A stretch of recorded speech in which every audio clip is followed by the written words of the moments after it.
राजनीति में जो जातियां आईं, जैसे ब्राह्मण, राजपूत, भूमिहार, यादव, मुसलमान और अनुसूचित जाति, इसके अलावा शेष जातियां पिछड़ गई, तो वो दबी की दबी रह गई। ना उनके यहाँ शिक्षा पहुंच पा रहा है, न स्वास्थ्य पहुंच पा रहा है, न रोजगार पहुंच पा रहा है, न नौकरी। उनको जानकारी ही नहीं है। तो हम गुलामों को गुलामी का एहसास करा करके इनकी जकड़ी हुई बेड़ी को तोड़ना चाहते हैं। जो विपक्षी गठबंधन है वो अपने आप में बिखरता हुआ नजर सबके सामने आ रहा है और वो चुनाव आते आते और टूटेगा। अपनी बातों को बेबाक तरीके से सदन में कहने वाले सुहेलदेव भारतीय समाज पार्टी के राष्ट्रीय अध्यक्ष ओम प्रकाश राजभर भी मेरे साथ में मौजूद हैं और वो आज अलीगढ़ आए हैं और अलीगढ़ में उन्होंने बंजारा अधिकार महारैली को आज संबोधित किया और बड़ी तादाद में जो बंजारा समाज के लोग हैं वो यहाँ हैं। सर, सबसे पहले तो TV9 में आपका बहुत बहुत स्वागत है। सर, धन्यवाद आपको। सर, बात बंजारा समाज में है जिनकी कोई बात सुनता नहीं। सर, आपके लोग से बड़े प्रभावित हुए। सर, क्या कहना चाहेंगे, किस तरीके के इनके अधिकार हैं जो अभी तक इनको नहीं मिल पाए हैं? देखिए, आज़ादी के बाद राजनीति में जो जातियां आईं, जैसे ब्राह्मण, राजपूत, भूमिहार, यादव, मुसलमान और अनुसूचित जाति, इसके अलावा शेष जातियां पिछड़ गई, तो वो दबी की दबी रह गई। ना उनके यहाँ शिक्षा पहुंच पा रहा है, न स्वास्थ्य पहुंच पा रहा है, न रोजगार पहुंच पा रहा है, न नौकरी। उनको जानकारी ही नहीं है। तो हम गुलामों को गुलामी का एहसास करा करके इनकी जकड़ी हुई बेड़ी को तोड़ना चाहते हैं कि आप अपने घरों से निकलो, जो आप प्रतिनिधि चुनते हो उनसे अपना अधिकार मांगो, उनके यहाँ जाओ, उनके यहाँ आवास आपको मिलेगा, सड़क मिलेगा, उनके यहाँ शिक्षा दवाई के लिए पैसा मिलेगा, वहाँ जाओ। जो पावर बाबा साहब डॉक्टर अम्बेडकर जी ने वोट का दिया, इसी वोट से सब कुछ हो रहा है। इसी वोट से प्रधान, जिला पंचायत, MLA, MP, मुख्यमंत्री और प्रधानमंत्री, राष्ट्रपति बन रहे हैं। तो इनको हम उसी बात का एहसास करा रहे हैं। आपने सर अभी उद्बोधन किया, बहुत अच्छी बात की थी। आप एक पढ़ाई एक समान वाली बात करते हैं। सर, क्या कहेंगे, क्योंकि पढ़ाई जिस तरीके से आजकल सरकार भी मदरसों को लेकर कह रही है कि मदरसों में अब रामायण भी पढ़ाई जाएगी, और जहाँ तक जो सिलेबस की बात हो रही है, सिलेबस में भी रामायण पढ़ाने की बात कर रही है। सर, एक पढ़ाई एक विधान का आप नारा देते। देखिए, महात्मा ज्योतिबा फूले ने संघर्ष किया एक समान शिक्षा के लिए। वही बात छत्रपति साहू जी महाराज, वही बात बाबा साहब डॉक्टर अम्बेडकर ने संविधान के पहले पन्ने पर लिखा है, समता, स्वतंत्रता, बंधुत्व और न्याय। लेकिन सरकार चलाने वाले लोग अब तक इस बात पर जो जनता की तरफ से आवाज़ जानी चाहिए वो जा नहीं पाई। तो इस नाते भारतीय समाज पार्टी आज 21 साल से हम चिल्ला रहे हैं कि जब एक देश है, एक संविधान है, एक प्रधानमंत्री, एक राष्ट्रपति, तो एक समान शिक्षा, जो पाठ्यक्रम, जो पढ़ाई प्राइवेट स्कूल में अमीर के बेटा को है, वही पढ़ाई गरीब के बेटा को सरकारी स्कूल में, और निःशुल्क।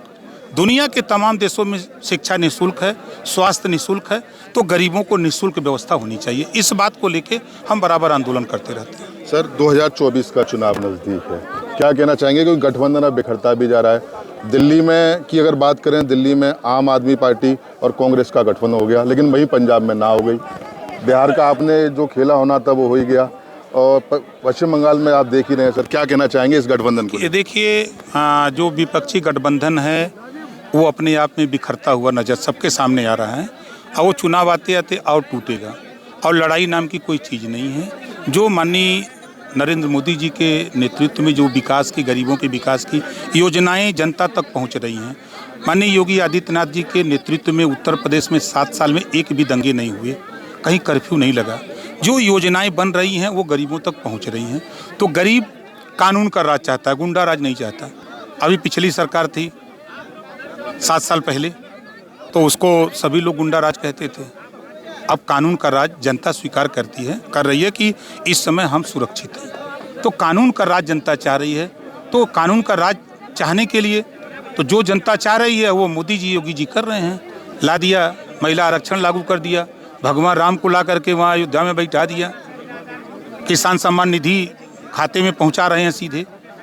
और चाहे बैंक के अकाउंट देखिए, पहले गरीब खाता नहीं खुलवा पाता था, आज गरीब सीधे बैंक में उनके अकाउंट खुल गए। तो सारी योजनाएं गरीबों तक पहुंच रही हैं। तो गरीब जहां उसको लाभ मिल रहा है वहां खड़ा हो रहा है।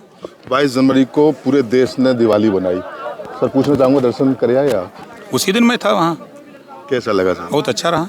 500 सालों का जो संघर्ष था वो संघर्ष पूरा हुआ। और 22 तारीख को जो काम कांग्रेस, सपा, बसपा सब लोग मिल के दिल्ली में सरकार चलाए नहीं कर पाए, उस काम को माननीय नरेंद्र मोदी जी, एनडीए की सरकार ने करके दिखा दिया। सीएए लागू करने की बात हो रही है, गारंटी दी जा रही है कि 7 दिनों में के अंदर सीएए को लागू कर दिया जाएगा, क्योंकि जिस तरीके से सर पहले सीएए की बात हुई थी, तमाम तरीके देखा था, अलीगढ़ मुस्लिम यूनिवर्सिटी में तमाम तरीके का प्रोटेस्ट किया गया। सर क्या कहेंगे सीएए लागू करने के लिए आप क्या समझते? उसके विषय में सही जानकारी जो लोग आंदोलन कर रहे हैं उनको पता नहीं है। भाई जब संविधान से देश चल रहा है, संविधान एक है ना, तो एक समान अगर नागरिकता की बात हो रही तो क्या बुरा हो रहा है? आप दूसरा कानून, वो दूसरा कानून, वो तीसरा कानून, ये कैसे होगा?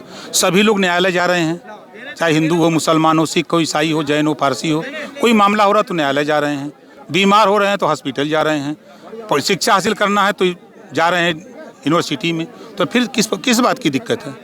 अब तो लालू प्रसाद यादव भी जांच एजेंसियों के दायरे में आ गए, हेमंत सोरेन तक जांच एजेंसियों के दायरे में आ गए, वो मकान के नौकरी के बदले मकान, ये सब सिस्टम चल रहा है, क्या कहेंगे? देखिए, जो गलत करेगा उसके खिलाफ जांच होगी, तो जांच में दोषी पाए जाएंगे तो कार्रवाई होगी, निर्दोष हैं तो कोई बात नहीं। सर इंतजार की घड़ियां अब कितने दिनों में समाप्त होने वाली? अगली बार आएंगे तो आपकी भावना पूरी करके आएंगे। कोई बात हुई सर दिल्ली में आपकी? कोई नहीं, 4 तारीख को मैं गया था दिल्ली, पिछले इसी 4 को माननीय अमित शाह से मुलाकात हुई थी। 29 दिसंबर को जेपी नड्डा जी से मिला था और परसों मुख्यमंत्री जी से मिलूंगा। अधिसूचना भी सर जल्दी लगने वाली? नहीं, अभी टाइम है, अभी टाइम है, मार्च तक अधिसूचना जारी होगी, लेकिन ठीक है। चलिए देखिए, ये थे हमारे साथ में ओम प्रकाश राजभर, जिन्होंने बाकायदा हमारे सवालों का जवाब दिया। इनका साफ तौर से यही कहना है कि अगली बार जब हम हमसे मिलेंगे तो निश्चित रूप से जिसका पूरा देश इंतजार कर रहा है, कहीं ना कहीं जो मंत्री बनने की आहट थी वो उनके दिल में साफ तौर से दिखाई दी। अब लेकिन उनका कहना यही है कि हमारे चाहे वो अमित शाह जी हों, जेपी नड्डा जी हों, उनसे इनकी बात हो चुकी है। अगली बार जब वो अलीगढ़ आएंगे तो निश्चित रूप से कहा जा सकता है कि कोई ना नई खुशखबरी को लेके आएंगे। सहयोगी सौरभ शर्मा के साथ मैं मोहित गुप्ता, TV9 अलीगढ़।